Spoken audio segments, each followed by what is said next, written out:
Yeah. Okay, thank you. Thank you so much for the invitation, Danilo, and for this splendid introduction. I think that might be a good biography I might use for the next occasion. So the plan is that we'll do some kind of sandwich method.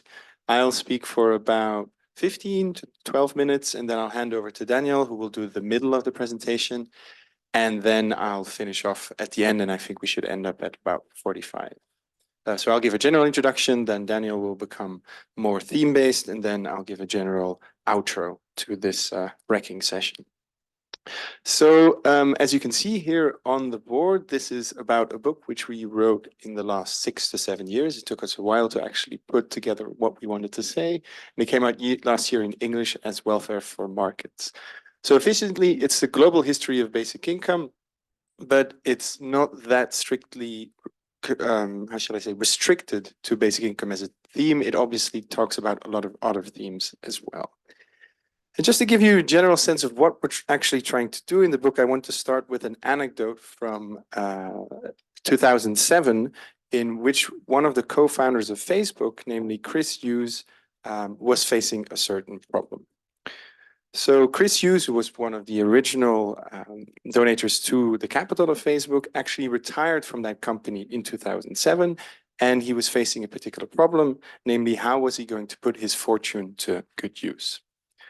He didn't want to live off his dividends, but rather he wanted to use his money to, quote, change the world, and like many others before him, end extreme poverty internationally.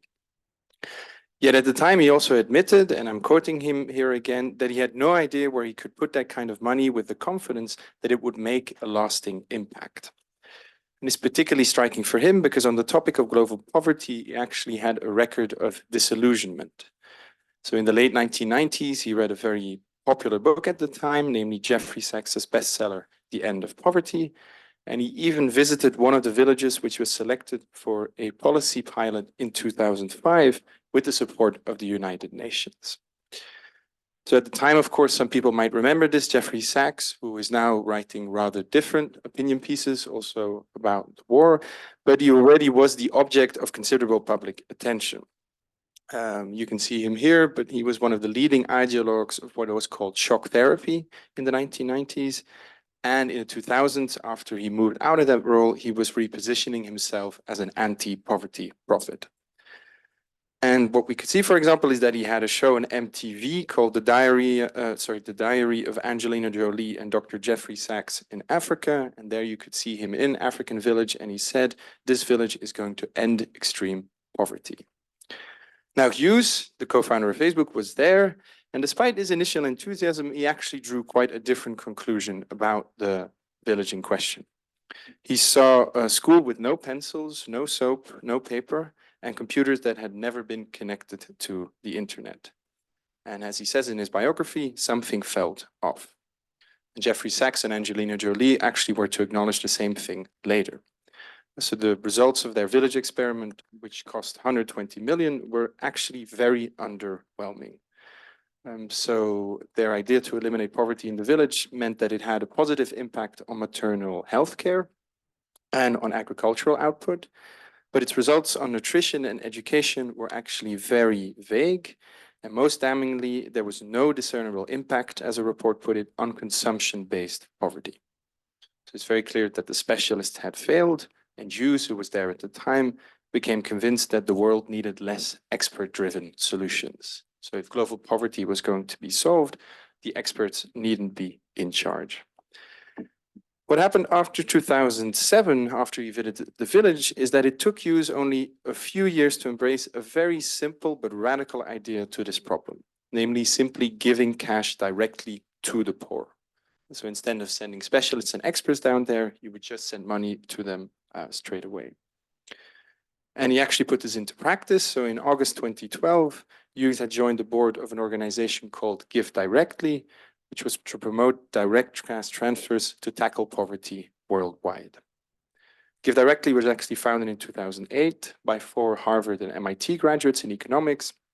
And the startup would soon draw money from very powerful companies like Facebook itself, Google, and promote the idea of a basic income, mainly within the United States itself. So while Jeffrey Sachs's quest to end poverty was ending and he admitted his failure, Give Directly was actually starting to send $1,000 checks to more than 20,000 randomly selected recipients in about 200 villages across rural Kenya. The way they did this is that they wired the money directly through mobile phones, and it was given with no strings attached.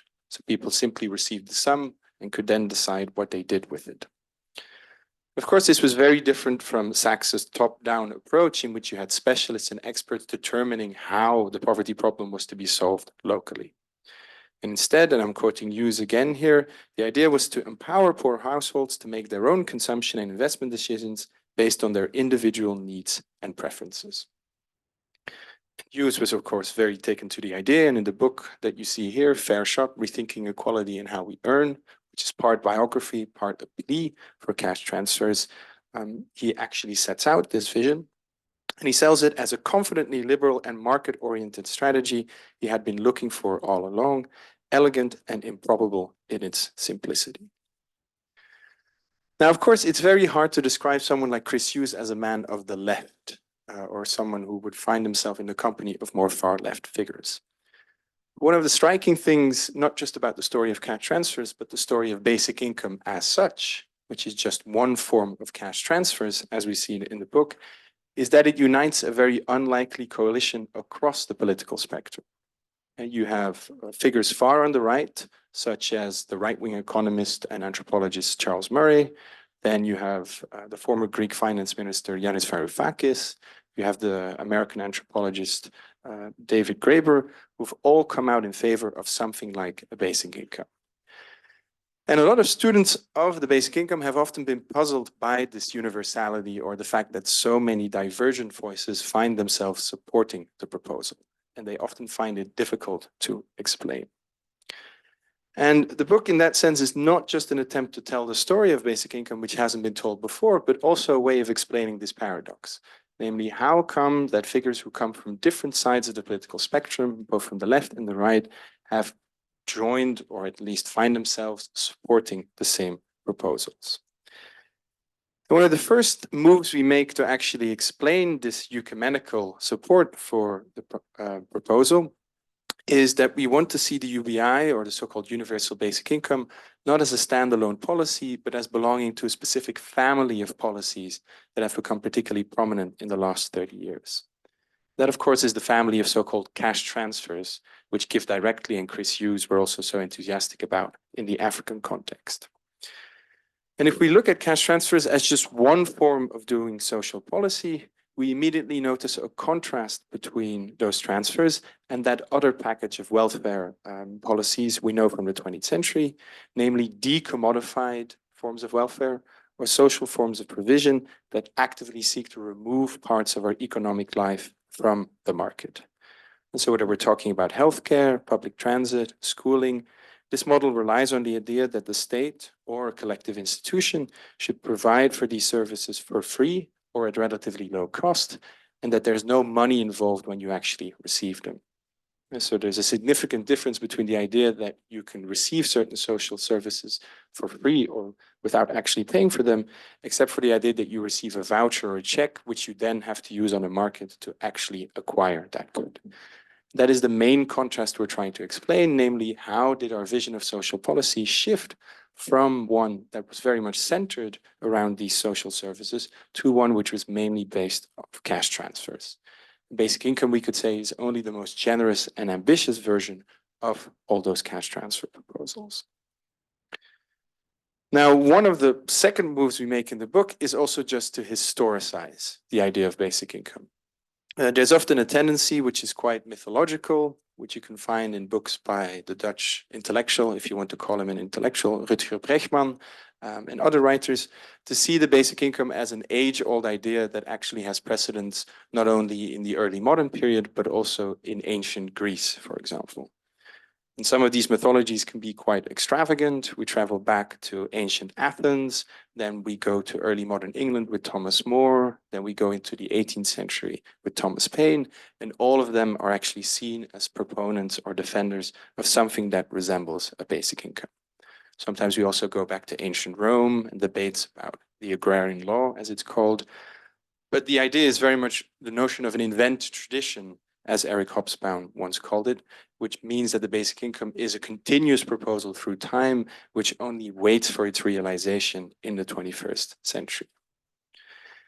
Now, what we tried to say in one of the first chapters, and I think it's best if we now have a quick look at the chapter outline. Yes, so an anti-mythology, which is actually chapter 1, is that we try to debunk this trans-historical vision of the basic income.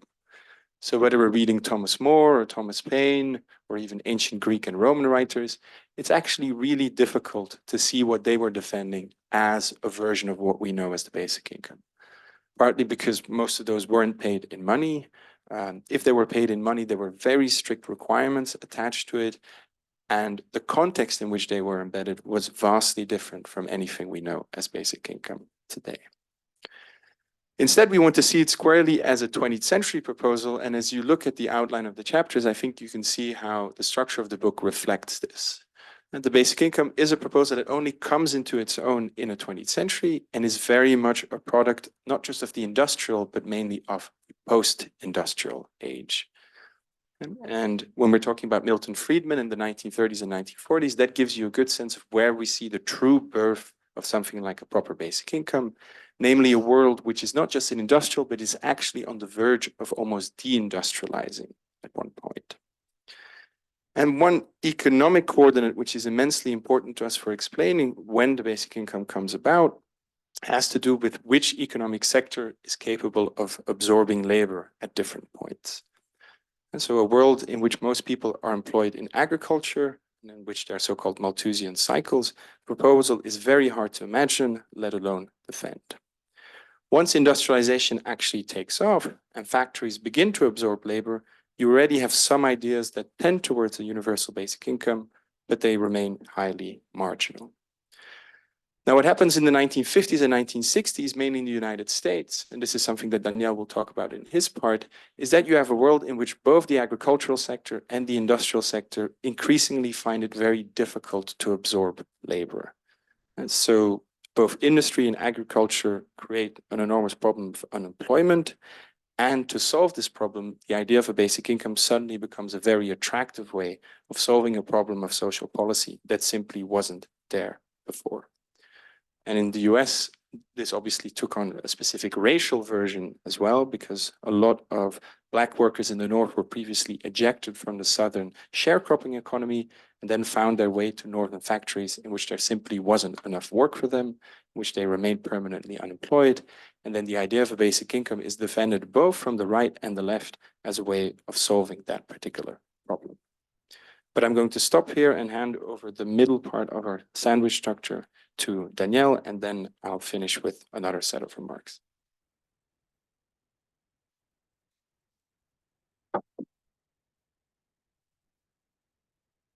Thanks. Thank you very much also for inviting us, because, being a writing team is good because it's less work and we do a book like faster.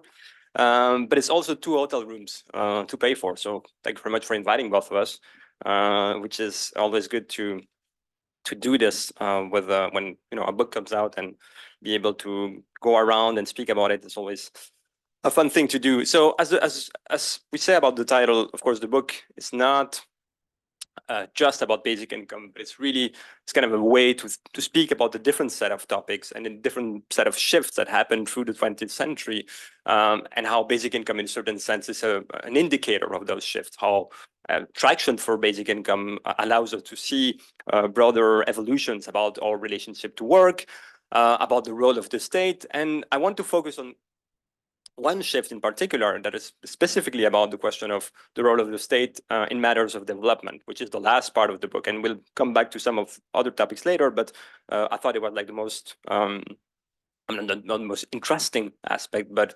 it gives kind of an interesting story also coming from the global South. And so it really, this kind of extension of cash transfer, the experiments of basic income in the global South, especially in Southern Africa, but also in Latin America, really comes at the moment where state-led development, theories of development are in crisis. And to the point, and This is something we thought kind of interesting. This is kind of a book of James Ferguson, which is an anthropologist at Stanford, so pretty close to Silicon Valley. And I mean, there is a basic income lab at Stanford, so it is kind of a big topic over there. And the title of the book, as you may see, is self-explanatory. I mean, it explains by itself. Give a man a fish. So don't learn people to actually fish. You just should give them money, and this is the best way to do development. And at the beginning of the book, he tells an anecdote where they are discussing about what can we do. I mean, if all these projects, I mean, Jeffrey Sachs project failed, big state-led development ideas of the post-colonial era failed. What should we actually do to think about poverty? And the answer came from one of his colleagues who said we should just throw out of helicopters cash, bags of cash, and so people can harvest the money and they do whatever they want with it. And this is, of course, a very Milton Friedman metaphor, because Milton Friedman talk about helicopter money. The idea, of course, today is that you don't need helicopters. This is actually The Economist. So The Economist may discover with it we should just drop the money and people can do whatever they want with it. Of course, today we don't need helicopters. We just need phones, as Anton said.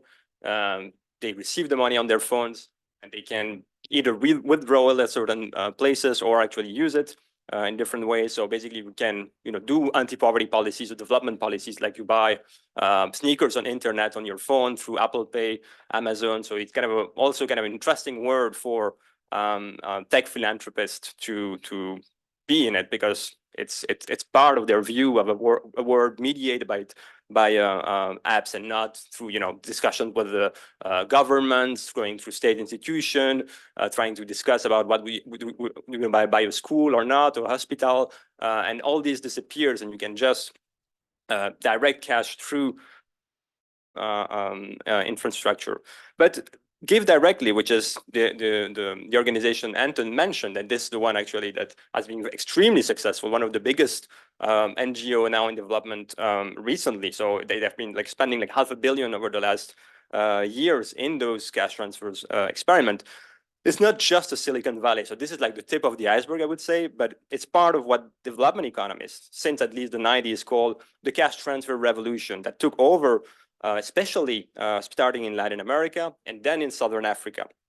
And it's really following, and this is let's say, the context in which the appeal for cash as a strategy for development become more important. It's really following the last decade of the 80s. So the structural adjustment plans that were imposed in Latin America in particular, that many developing countries opted or tried to expand their cash transfer apparatus to alleviate poverty. Until then, the idea was quite marginal, and you wouldn't find many developing economists or agencies that would actually recommend to use cash to struggling against poverty. I mean, the main focus was on growth, for sure, and creating an environment for growth, but certainly not just giving money to the poor. That was kind of an idea that was quite unpopular within development circles. And now it's completely changed. And this really began to change with one program, which is the Progresa program in Mexico, and was launched in 1997 after nearly a decade of economic orthodoxy. So a structural adjustment plan was imposed in Mexico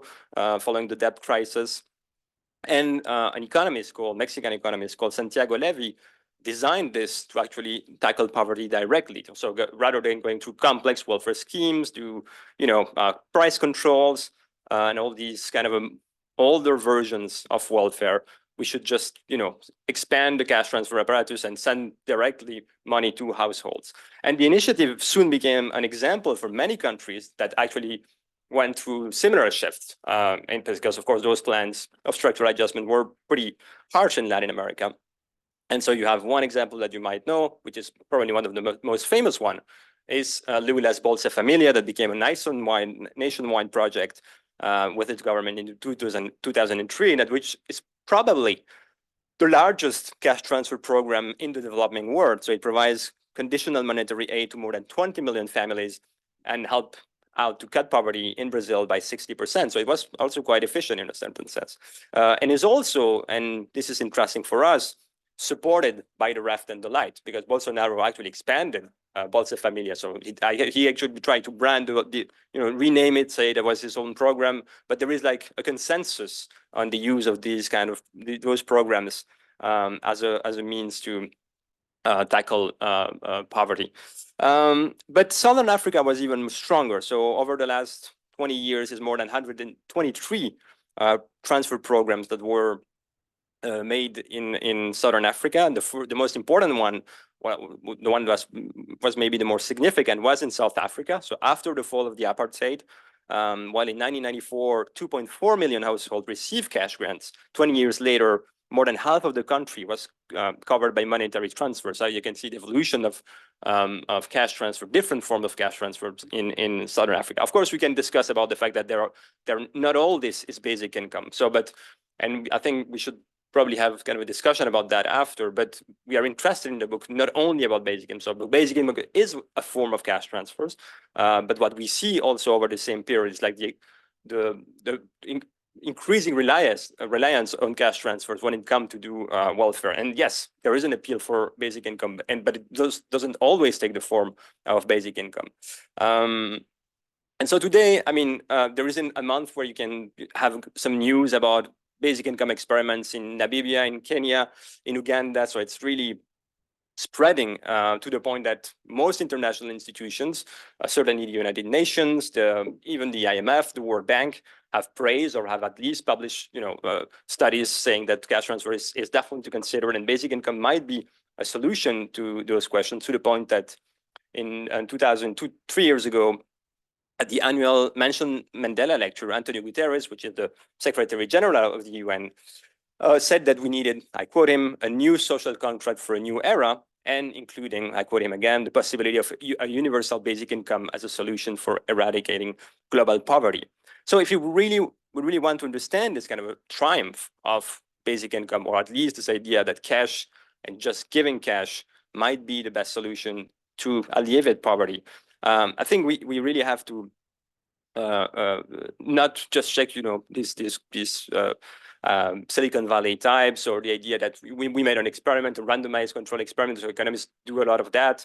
It's really something that went along with a completely change, a transformation of how we actually think about development, and that narrow the definition of development as a commitment to supplying needs to everyone within markets exchanges, rather than reducing the scope of the market. So it's only with the demise of that view, and I'm going to try to say a few words about that poverty per se would acquire a newfound centrality in many development agencies. So in a global south that seemed increasingly unable to direct investment, socialize resources, the development of this cash nexus provided like a market-friendly alternative to all the post-war conceptions of welfare. And to contrast a bit these two visions, I mean, it's interesting to see that at least until the mid-70s, most thinkers granted scant importance to poverty reduction as such. And as the development economist Han Joon Chang noted, before that period, and I'm quoting him, there was a general consensus that development is largely about the transformation of the productive structure. The poor nations cannot overcome the poverty, and this is like the Tanzanian President Julius Nyerere that is speaking in front of a crowd in the US in 1977. So the poor nations cannot overcome the poverty, I quote, without industrialization. So Nyerere's position was far from heterodox within post-colonial elites, but the questions of poverty were always embedded within a broader microeconomic and institutional issues related to the global division of labor. So we didn't have this vision that poverty was a separate topic from the question either of how we distribute labor globally, but also from the broader topic of industrialization in those countries. So for most post-colonial elites, poverty alleviation was then only a small fragment within this mosaic of industrial development. And so this critique of inequalities at the international level culminated in the development in the 60s of an agenda aimed at the total overhaul of the terms of economic trade. An essential element of such action, and here I'm quoting a statement of 1964 at the United Nations Conference of Trade and Development. It says, is that international policies in the field of trade and development should result in a modified international division of labor, which is more relation and equitable and accompanied by the necessary adjustments in the world production and trade. And in 1974, there is something quite known now, the UN General Assembly resolution for the establishment of a new international economic order actually really made important claims about not an anti-globalization agenda, but towards an alternative globalization and more equal in terms of trade and to fully integrate the South into global markets. So what really mattered for them was not inequality between individuals, but inequality between countries and how to reduce the inequality between countries. And this obviously included, implied a certain vision about industrialization and about changing trade relationships. And by the end of the 70s, and poverty is a component of that. It's not thought about something separate. You can only think about poverty if you think about those questions together. And by the end of the 70s, especially under the impetus of the World Bank, the issue of poverty was gradually separated from those global trade relations. And the bank was obviously established in 1944 after the Bretton Woods Conference, and was quite conservative when it came to loans. So it didn't actually give money to anti-poverty agendas. It was just more secure loans to do maybe infrastructure, roads, bridges. But by the late 60s, under the leadership of one famous figure, which is Robert McNamara, that actually went to the bank after the Vietnam debacle, which he was obviously part of, he really wanted to reorient the bank towards the question of poverty alleviation. So he is really the one that focused the World Bank on such topic, and in a very, I would say, moral tone, depicting the poor as victims, like if they were victims of natural catastrophes, not at all about unequal trade relations. This is a topic, of course, he didn't like very much. He really tried to reduce the political character of the question of inequality at the global scale, especially inequality between countries, and slowly promoting also an income-based measure of extreme poverty, like the famous $1 a day measure that only really came by the 80s. So it's not McNamara, but he is really the first to actually promote, let's say, our definitions of poverty, like being poor is a certain threshold, which only really become widespread by the 70s. So before that, we don't really have those measures. I mean, they exist. Some people have been measuring, have been trying to do thresholds of poverty, at least since the late 19th century, early 20th century, but they've really become way more popular by the 70s with this kind of a narrow definition of poverty, where poverty depends on your position within the income distribution, rather than kind of a more broader reflection about social relations, power relations in society. So this shift was obviously not a concession. So he definitely did, thought that poverty was now something that the World Bank should be interested in, but it was not a concession to the newly independent nations, but rather a way to circumventing their demands for an overhaul of world trade. So it was a way to put aside a certain set of claims about the terms of trade and unequal balance in trade. And Ajit Singh, who was an Indian-born Cambridge development economist, who actually became a close advisor to Nyerere in Tanzania, noted quite early how a poverty-focused approach discouraged industrial development. If in theory there was no conflict between poverty alleviation and a modernization agenda, Singh nonetheless noted that the former, I quote him, is concerned with national priorities and the problem of poverty and income distribution within countries, and the latter relates to the structure of the world economy and the distribution of resources between nations. And unless poverty was, I quote him again, integral to an overall development planning of industrialization and structural change in a country's economy, he concluded it would be unlikely to succeed even on its own terms. Of course, this association, this idea of linking the question of poverty to trade relations and industrialization, of course, never really realized. And if the World Bank and McNamara did not reject out of hand those ideals, the poverty discourse would slowly open the path for the promotion of market-based reforms that will radically break with the post-war period and those visions of development. So poverty will slowly be insulated from industrial policy and the conditions of international trade. And more important, the emphasis that would be put in internal factors, apart from the structure of international trade, will strongly intensify in the coming decade with the creation of the structural adjustment loans in 1979. So by the end of McNamara tenure at the World Bank. And so the bank would issue loans on conditions that were quite harsh, and they have to implement those measures to get the loans. And they would actually include, especially in countries like Mexico that I was talking just before, drastic cuts in public spending, wage moderation, privatizing public assets, dismantling price controls, and above all, liberalizing trade.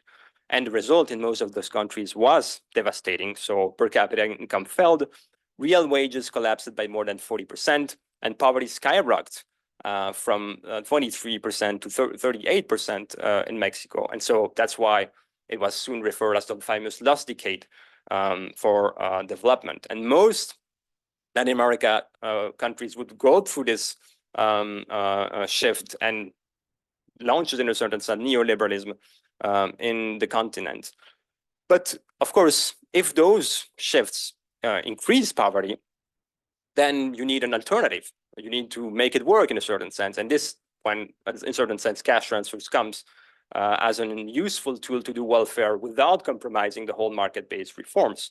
So it is, and I actually have a quote from James Ferguson that actually is a bit more in favor of it, but I think he describes it quite accurately, and then we can discuss whether we think it's a good thing or not. But he says that those countries will go through what he called a program of selective privatization and marketization, combined with a far-reaching expansion of programs of direct distribution, increasingly decoupled from the issues of labor and labor supply. So in that sense, the rise of cash transfers, promoted by Silicon Valley, of course, and many agencies today, didn't signal an abandonment of neoliberalism, but a certain way to make it work, or a complement to this, turn to the market that actually produce a lot of inequality, and then you have to find a way to, alleviate it without, not relying on price signals to allocate investment in your society, which is from the start the problem of Milton Friedman in the 30s. So he's really, thinking about his idea of basic income, which is called the negative income tax, but in the context of the New Deal. And he doesn't really like everything is happening with the New Deal, but he does, feel that, yes, poverty is a problem. Some people actually can't find a way to sustain themselves at the most basic level. So we have to find a way to do welfare without the welfare state, which is one of the quotes of a Chicago economist at that time, who says, okay, this is basically the name for it, welfare without the welfare state. And so to critics of this Global South anti-poverty turn, no, I'm lost. So poverty alleviation in that sense, and there I'm quoting again Ha-Joon Chang, which is this development economist in Cambridge. They promoted what he called development without development, which is kind of a nice, name, as Friedman thought about welfare without the welfare state. Now we have development without development, which is a vision of welfare where individual betterment is disconnected from the transformation of the existing productive structure. So struggling against poverty was reduced to the aim of establishing a global floor below which no one is supposed to sink, yet in strong opposition to the original dreams of development forward by post-colonial thinkers. So it's really the notion of development that radically changed. And if you look at Google Ngram, I don't know if any of you have ever used this tool, which is horrible, because then when you start, you just do everything and you spend hours just looking at words and trying to look at cultural trends. So if some of you are actually doing interested in that, is kind of useful. So it looks at the occurrence of a word into all the books that Google has actually numerized. So he has a lot of books that are in the database, and we can see how much times a word appears. And of course, if you look at this, I mean, it doesn't say much, but it's kind of a funny and useful to actually at least confirm some of the things we thought. You see that development economies has completely not disappeared, but certainly is a field in crisis, while poverty alleviation has become this kind of huge topic. But in this shift, of course, it's not just that we are not interested in one topic and just in another. It's the whole conception of development that has completely changed. And I'm just conclude with a few words about the question, what does it mean more generally? Because it's that change that has also to do, and not only in the South, but also in our countries, has a lot to do with how societies define their needs, meaning how we allocate investments. So the whole question is how to do it, how to allocate it, who decides what is important, what is not. And so for post-colonial thinkers, but also for post-war social reformers in the West, needs were a political affair. So the question of what we need, what should we invest in, was something that we should decide politically, not just something we should delegate it to the market.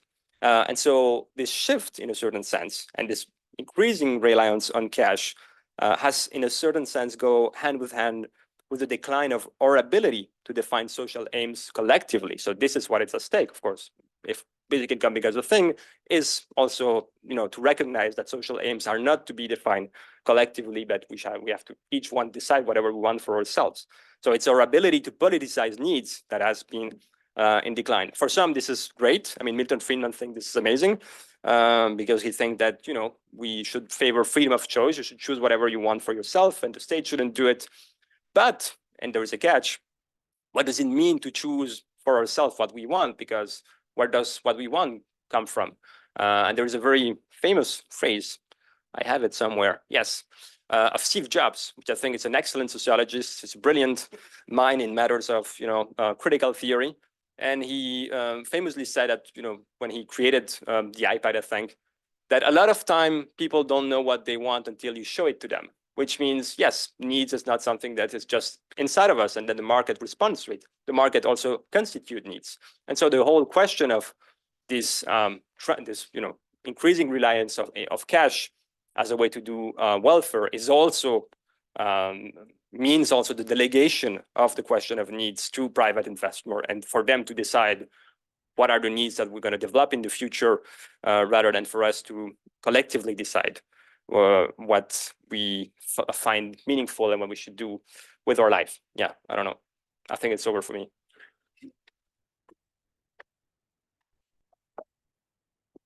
Thank you. So I'm just going to finish off by actually repeating what Danielle just said to show the centrality of the point we're making here. So the story we've tried to tell is not just a story of basic income or the crisis of an older welfare state, the crisis of an older form of social policy, but a way of reading certain changes that go further beyond social policy into political culture as well. So it's not just about a crisis of the welfare state, but a crisis of politics as such, where, as you say, you move from an ideal of development that's very much collective and state-led to one that's more market-based and individualized, and how you can see a similar development in Western Europe. Now, this contrast is expressed very, I say beautifully, or at least aesthetically, in an anecdote that is told from July 2019, and that comes from the state of Alaska. So since the 1970s, Alaska actually has a so-called oil dividend. They started drilling oil, I think, in Alaska in the 60s and 70s. And part of the oil revenue they get with that, they actually pay out as a version of a cash grant to all of their citizens. Now, the amount of this cash grant thereby is also very dependent on the oil market. So if oil prices are high, obviously the grant is much higher. But then in July 2019, the governor of Alaska actually announced very drastic cutbacks at the state's public university system. So Alaska has public universities which are free, but there was to be a massive austerity drive to actually reduce expenditure at those universities. And at the same time, when he proposed this, he was choosing between those two visions of social policy we spoke about. So part of the drive, half of expenditure was to be scrapped. There were buildings that were going to be sold off, and many staff members were going to be fired. And of course, people protested to this decision, but the justifications of the cuts were very specific. Alaska wanted to maintain its citizen dividend, so the oil dividend that it normally pays out, and it could not do so in an oil market which was falling.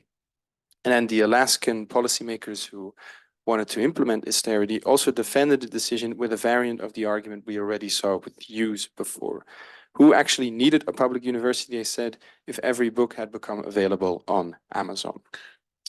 So the idea is, why would you fund something like a public sector if you can simply send individual cash grants to everyone and then they can individually decide what kind of intellectual resources they want to buy? Now, what we can see here, of course, is not just a question of social policy, but the question of how society collectively defines its needs. There is a decision to actually get this together and say, this is the public university, and this is the kind of curriculum we want to offer. And then there's the idea, here is a market in which all kinds of resources are available, and here's a sum of money with which you can use that. So this shows not just a crisis of politics, but a crisis of collectively deliberating on what our needs are and how we politicize needs, namely maybe a synonym of just what we call politics itself in many ways. And we really want to use the books to emphasize just how the rise of cash transfers, both in the global south, but also in the West, and the popularity of basic income actually reflects a crisis of a form of doing politics that was prominent in the 19th and the 20th century. And so what you see is an individualization of the notion of needs and desires, which is increasingly solved through sending cash to people rather than collectively deciding on how we use our productive resources. And it shows a profound change in the philosophy of welfare, but also a society in which politics as a human activity is in very profound crisis. This is a very melancholy diagnosis in many ways, but I think in the late 90s, there's a French thinker, Marcel Gauchet, who already noticed this quite well. And he said that behind the rise of basic income, there's a deeper shift in modern political culture.